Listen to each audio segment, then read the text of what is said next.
الحمد لله رب العالمين والصلاة والسلام على من لا نبي بعده أما بعد فأعوذ بالله من الشيطان الرجيم بسم الله الرحمن الرحيم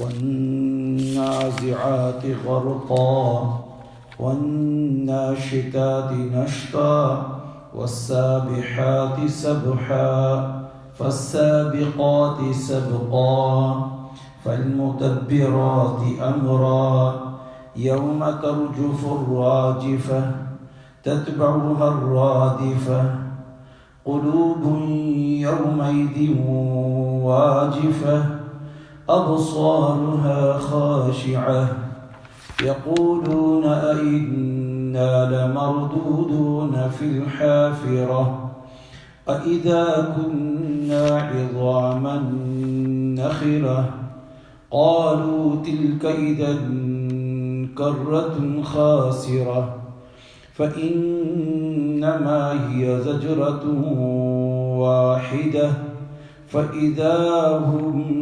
بِالسَّاهِرَةِ صدق اللہ العظیم۔ میرے نہایت ہی قابل قدر مسلمان بھائیوں، بزرگوں، گھروں میں سننے والی میری مسلمان ماں اور بہنوں، آپ حضرات کے سامنے سورہ النازعات کی ابتدائی آیات تلاوت کی ہیں۔ رب العالمین سے دعا ہے کہ اللہ ان آیات کا صحیح مطلب سمجھانے کی توفیق عطا فرمائے، اور رب العالمین ہم سب مسلمانوں کو صحیح معنوں میں دین اسلام کی سمجھ اور اس کے اوپر عمل کی توفیق عطا فرما دے۔ سورہ النازعات یہ مکی صورت ہے، اس کے اندر 46 آیات ہیں اور 179 الفاظ اور 753 حروف مفسرین نے لکھے ہیں۔ اس صورت کا پہلی والی صورت کے ساتھ ربط مفسرین نے یوں لکھا ہے کہ سورہ نبا میں انعامات ذکر کیے گئے، جس میں اشارہ یہ تھا کہ آخرت میں بھی اسی طرح مومنوں پر انعامات ہوں گے اور کافروں پر عذاب ہوگا۔ اب سورہ نازعات میں بطور ترقی کا یہ بتایا گیا کہ جس طرح دنیا میں روح قبض کرتے وقت فرشتے مومنوں کے ساتھ نرمی اور کافروں پر سختی کرتے ہیں، اسی طرح آخرت میں بھی فرشتے مقرر ہیں جو مومنوں کو جنت میں داخل کریں گے اور کافروں کو طرح طرح کا عذاب دیں گے۔ ایک دوسرا ربط یہاں پر مفسرین نے یہ بھی لکھا ہے کہ سورہ نبا میں قیامت کا جو ذکر کیا ہے اس میں کسان کی ذہنیت کو سامنے رکھتے ہوئے کیا کہ کسان جس طرح بیج بوتا ہے اور بیج بو کر پھر جو فصل نکلتی ہے تو فصل کے لیے ایک وقت مقرر ہے کہ جب فصل تیار ہوگی، پک جائے گی، پھر اس وقت کسان اس کو کاٹتا ہے۔ اسی طرح رب العالمین نے جب سے کائنات کو پیدا کیا، اس کے اندر انسانوں کو بسایا، ساری چیزیں اس کے اندر پیدا کی، تو اس کے لیے بھی ایک دن کو مقرر کیا ہے کہ وہ دن آئے گا اور اس کے بعد یہ سارا جہان ختم کر دیا جائے گا اور اس کو مٹا دیا جائے گا۔ اس صورت میں حکماء اور فضلاء، دانشور قسم کے جو لوگ ہیں، ان کی ذہنیت کو سامنے رکھتے ہوئے اللہ رب العالمین نے قیامت کے حال کو بیان کیا، بڑی ہی دقیق اور باریک فلسفہ پیش کیا ہے کہ طامۃ الکبریٰ، کہ بہت بڑا ہنگامہ قائم ہوگا۔ اس زمن میں علم فلکیات کے ماہرین کہتے ہیں، علامہ صوفی عبدالحمید صاحب رحمۃ اللہ علیہ فرماتے ہیں کہ کائنات میں جتنے بھی سیارے ہیں، زمین میں اس میں شامل ہے، ان سب میں قانون جذب اور کشش پایا جاتا ہے، اور اسی کے ذریعے وہ اپنے اپنے مدار میں سارے گھوم رہے۔ اور اگر یہ جذب اور کشش کا مادہ ختم ہو جائے تو یہ سارے سیارے ایک دوسرے کے ساتھ ٹکرا جائیں گے اور نظام سارا ختم ہو جائے گا۔ اسی نظام کے ختم ہونے کو طامۃ الکبریٰ کہا کہ جذب اور کشش کا جو مادہ یہ ختم کر دیا جائے گا تو یہ سارے سیارے آپس میں ٹکرا جائیں گے اور یوں قیامت برپا ہو جائے گی۔ اس سورت کے اندر جو مضمون بیان کیا گیا ہے اس کو حضرت مولانا احمد علی لاہوری رحمۃ اللہ علیہ بہت بڑے عالم گزرے ہیں، انہوں نے یوں بیان کیا کہ اس سورت کے اندر استبعاد قیامت یعنی قیامت کے وقوع سے بعض لوگ منکر ہیں، نہیں مانتے کہ قیامت بھی کوئی چیز ہے یا مرنے کے بعد بھی کوئی زندگی ہے، اس کا انکار کرتے ہیں۔ تو اس کو رب العالمین نے 2 مثالوں سے یہاں پر بیان کیا ہے۔ پہلی مثال کو انہوں نے تعبیر کیا ہے انقلاب فوری کے ساتھ، انقلاب فوری اور شخصی، جسے جسمانی انقلاب بھی کہا جاتا ہے، کہ انسان کے جسم سے جو ہی روح نکلتی ہے تو یک لخت آن واحد میں سب چیزوں سے اس کا قبضہ ختم ہو جاتا ہے، جس پراپرٹی کا، جس جائیداد کا، جس چیز کا وہ کل دعوے دار تھا کہ یہ میری ہے، یہ میری ہے، آن واحد میں جو ہی اس کے جسم سے روح نکلتی ہے تو وہ ساری کی ساری چیزیں اس کی ملکیت سے ختم ہو جاتی، نکل جاتی۔ اسے جسمانی انقلاب کہا جاتا ہے۔ اور دوسرا جو ہے ایسا انقلاب جسے انقلاب عالم کہا جاتا ہے کہ آ کر اس سے پوری کائنات کا نظام ختم ہوگا، یہ سب کچھ تباہ ہو جائے گا۔ تو وہ فرماتے ہیں کہ اگر کسی کو یہ سمجھ نہیں آ رہا وہ انقلاب تو اس کو دیکھ لے کہ جو شخصی انقلاب ہے، یعنی ان کے گھر سے ہر روز جنازے نکلتے ہی، بستیوں سے، شہروں سے، کریا کریا سے جنازے اٹھائے جا رہے ہیں، تو جب یہ لوگوں کی جانوں کو نکالا جا رہا ہے اور ان کے قبضے سے ان کی ملکیتیں ختم ہوتی جا رہی ہیں، اسی طرح ایک دن آئے گا، عالمی انقلاب آئے گا، انقلاب عالم آئے گا، جس سے پورے کا پورا نظام ختم کر دیا جائے گا اور سب کی ملکیتیں ختم ہو جائیں گی ایک آن واحد میں۔ کہ والنازعات، نازعات یہاں یہ قسمیں کھائی ہیں، واو جو ہے یہ واو قسمیہ ہے، اور نازعات یہاں 5 قسمیں کھائی گئی ہیں، اور 5 قسمیں جو ہیں امام شاہ ولی اللہ رحمۃ اللہ علیہ فرماتے ہیں کہ یہ 5 قسمیں اللہ رب العالمین نے فرشتوں کی کھائی ہیں، فرشتوں کی 5 قسمیں۔ تو فرمایا پہلی قسم کیا ہے؟ والنازعات غرقا، قسم ہے ان فرشتوں کی جو کھینچ کر نکالتے ہیں، جوڑوں میں گھس کر نکالنے والوں کی قسم۔ والنازعات غرقا یعنی ان فرشتوں کی قسم جو انسانوں کی روح کو نکالتے ہیں سختی کے ساتھ۔ مفسرین نے لکھا کہ والنازعات غرقا، اس سے مراد یہ ہے کہ کافروں کی روح کو جو فرشتے نکالتے ہیں، اور جب وہ نکالتے ہیں تو سختی کا برتاؤ کرتے ہیں، سختی کے ساتھ اس کے کیا جسم سے روح کو نکالتے ہیں۔ غرقن کا معنی شدت سے کھینچنا ہے۔ والناشطات نشطا، نشط کے معنی ہیں آسانی اور نرمی سے نکالنا، آسانی اور نرمی کے ساتھ نکالنا، جس طرح ڈول آسانی کے ساتھ کنویں سے نکال لیا جاتا ہے۔ اس سے مومنوں کی روحیں قبض کرنے والے فرشتے مراد ہیں کہ وہ ان فرشتوں کی قسم جو نرمی کے ساتھ بدن سے روح کو نکالتے ہیں۔ نشطت دلوا کہا جاتا ہے ڈول کو آسانی کے ساتھ بغیر تکلیف کے نکال لیا جائے، کہ جس طرح کہتے ہیں نا نشط الحبل، کہ رسی کو اتنا ڈھیلا چھوڑا کہ وہ کھل گئی۔ تو کیا مطلب ہوا کہ جس طرح مشکیزہ ہوتا ہے اس کے اندر پانی ہوتا ہے تو رسی کو کھول دیا جاتا ہے اس کے اوپر سے تو اس سے پانی نکل کے بہہ جاتا ہے۔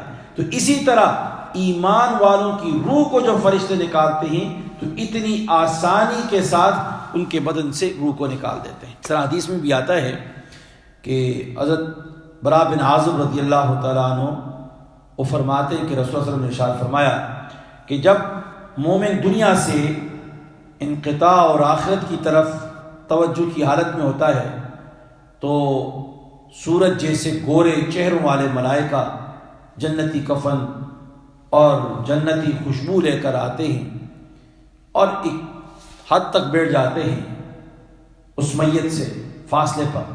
پھر ملک الموت آ کر اس کے سرانے بیٹھ جاتا ہے اور کہتا ہے اے نفس مطمئنہ اللہ کی مغفرت اور خوشنودی کی طرف نکل. فوراً جان اس طرح بے کر باہر آ جاتی ہے جیسے مشکیزے سے پانی کا قطرہ. ملک الموت اس کو لے لیتا ہے مگر وہ ملائکہ جو ساتھ آئے ہوتے ہیں جنت کی کفن لے کر اور خوشبوئیں لے کر ایک دم ملک الموت کے پاس آ کر اس سے اس کی روح کو لے لیتے ہیں اپنے قبضے میں لے کر جنتی کفن میں اور جنتی خوشبو میں رکھ دیتے ہیں اور اس سے پاکیزہ ترین مشک کی خوشبو نکلتی رہتی ہے. اور فرمایا کافر بندہ جب دنیا سے قطع تعلق کی حالت میں ہوتا ہے دنیا کو چھوڑنے کی حالت میں ہوتا ہے آخری سانس اس سے کھولتے ہیں تو آسمان سے سیاہ ملائکہ ٹاٹ لے کر اس کے پاس آتے ہیں اور اس کے پاس ایک فاصلے پر بیٹھتے ہیں. پھر ملک الموت آ کر اس کے سرانے بیٹھ کر کہتا ہے اے نفس خبیث اللہ کی غضب کی طرف نکل کر چل.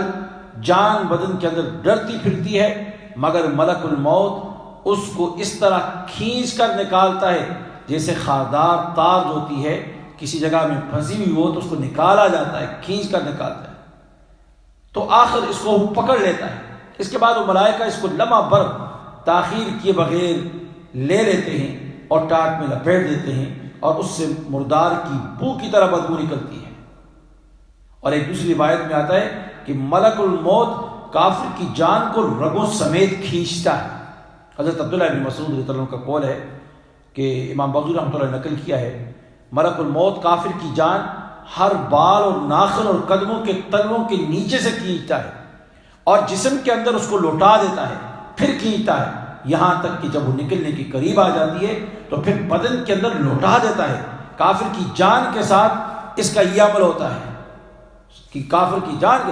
حضرت امام مقاتل رحمۃ اللہ فرماتے ہیں کہ ملک الموت اور اس کے مددگار کافر کی جان کو اس طرح کھینچتے ہیں جیسے بہت زیادہ شاخدار تار کسی جگہ میں تنگ جگہ میں پھنسا کر اس کو کھینچا جاتا ہے تو اس طریقے سے اس کے جسم سے روح کو نکالتے ہیں. تو گویا اللہ رب العالمین نے قسم کھائی ہے کہ وَالنَّازِعَاتِ غَرْقًا ان فرشتوں کی قسم جو بدن سے روح کو نکالتے ہیں سختی کے ساتھ.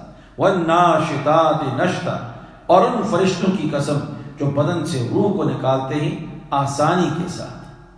آگے فرمایا وَالسَّابِحَاتِ سَبْحًا اور تیرنے والوں کی تیزی کے سبحًا تیزی کے ساتھ جو تیرتے ہیں. وَالسَّابِحَاتِ سَبْحًا سیر کرنے والے. امام مجاہد رحمۃ اللہ علیہ فرماتے ہیں کہ فرشتے جو تیزی کے ساتھ اعلیٰ گھوڑوں کی رفتار کی طرح اترتے ہیں. فَالسَّابِقَاتِ سَبْقًا سبقاً کا معنی ہے سبقت کرنے والے سبقت کرنے والے فرشتوں کی قسم. امام مجاہد رحمۃ اللہ علیہ فرماتے ہیں کہ جو نیکی اور عمل صالح میں انسان سے آگے بڑھتے ہیں آگے بڑھنے والے. حضرت عبداللہ بن مسعود نے فرمایا کہ اہل ایمان کے نفوس جو قبض کرنے والے ملائکہ ہیں وہ ملائکہ جو اس کی روح کو لے کر آگے بڑھتے ہیں اللہ کی ملاقات کی شوق اور خوشی میں ان فرشتوں کی قسم ہے.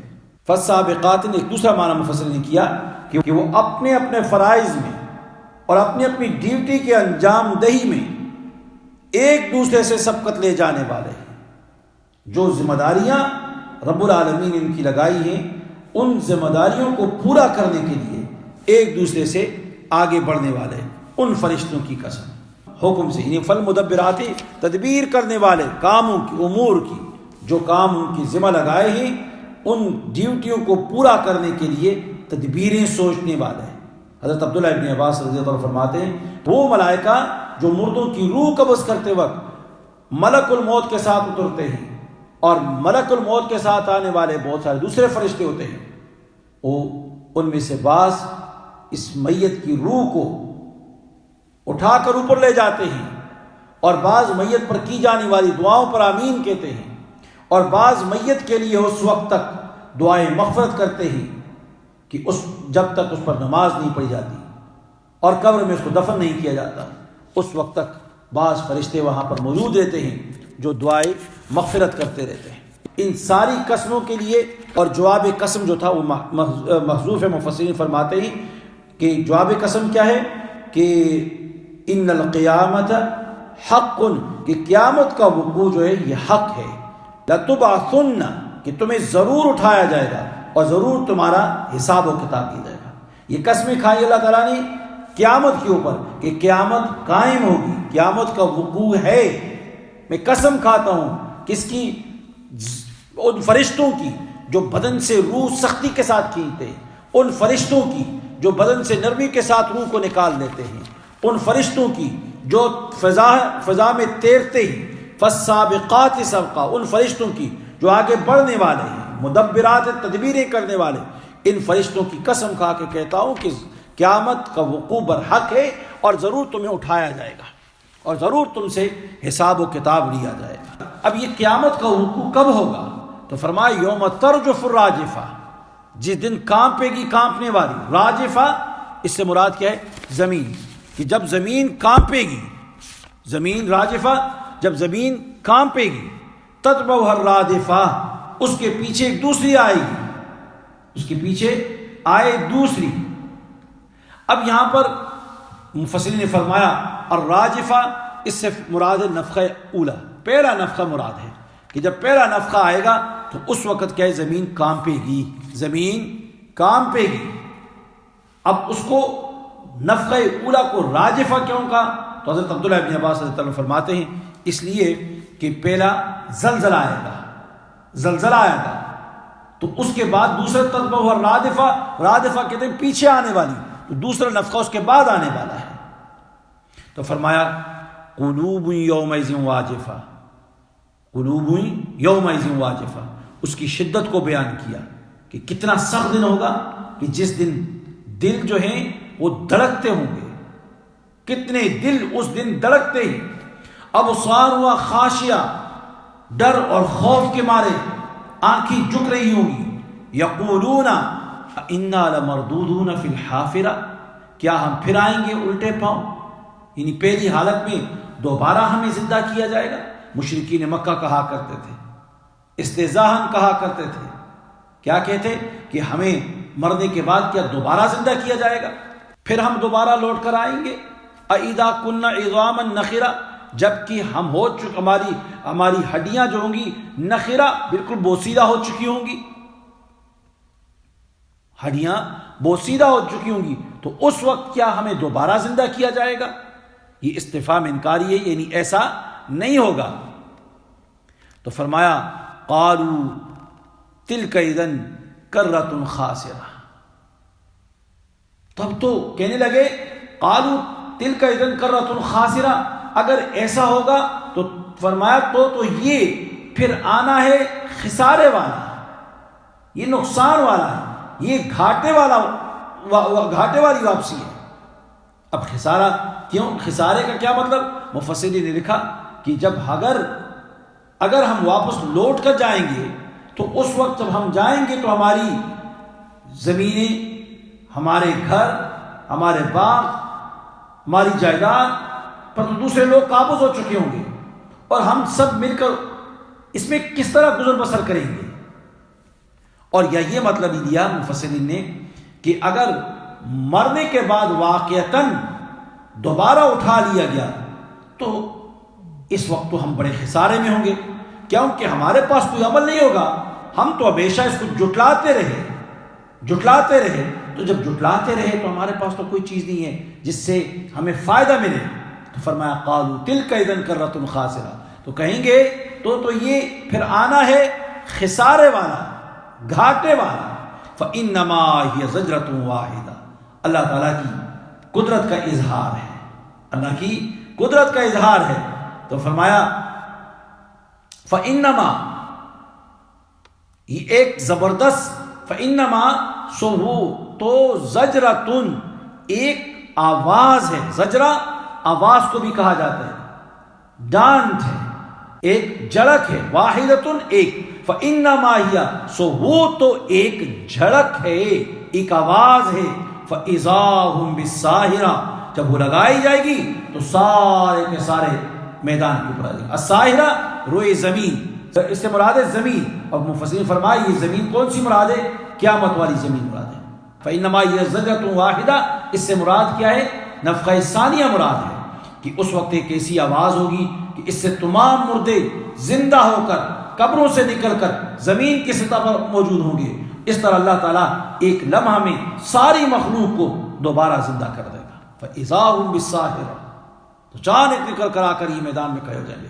اللہ رب العالمین کے اوپر تو کوئی مشکل نہیں ہے, کوئی گراں نہیں ہے اس کے لیے, کوئی بھی اس کے لیے مشکل نہیں ہے. تو گویا ابتدا میں یہ بتایا کہ انسان کے جسم کے اندر جو انقلاب ہے کہ ایک جس طرح روح کو نکالا جاتا ہے, ایمان والے کی, کافر کی روح, اس کا ذکر کیا. اس کے بعد پھر اس انقلاب عالم کا ذکر کیا کہ دیکھو جس طرح انسان کے بدنوں سے روح نکل کر انسان دنیا کو چھوڑ کے جاتے ہیں, اسی طرح قیامت جو ہے اس کا وقوع ہوگا, اور اس کے بعد انسانوں کو دوبارہ باہر نکالا جائے گا حساب و کتاب کے لیے. چاہے ہڈیاں بوسیدہ ہو جائیں, کوئی بھی نہیں بوسیدہ ہو جائیں, اللہ تعالیٰ قادر ہے اس بات کے اوپر کہ ان کو دوبارہ زندہ کر دے. اس کے لیے کوئی چیز مشکل نہیں ہے. اللہ رب العالمین سے دعا ہے کہ اللہ تعالیٰ ہم سب کو عمل کی توفیق عطا فرمائے. اللہم ربنا آتنا فی الدنیا حسنہ وفی الآخرۃ حسنہ وقنا عذاب النار. اللہم انا علی ذکرک و شکرک و حسن عبادتک.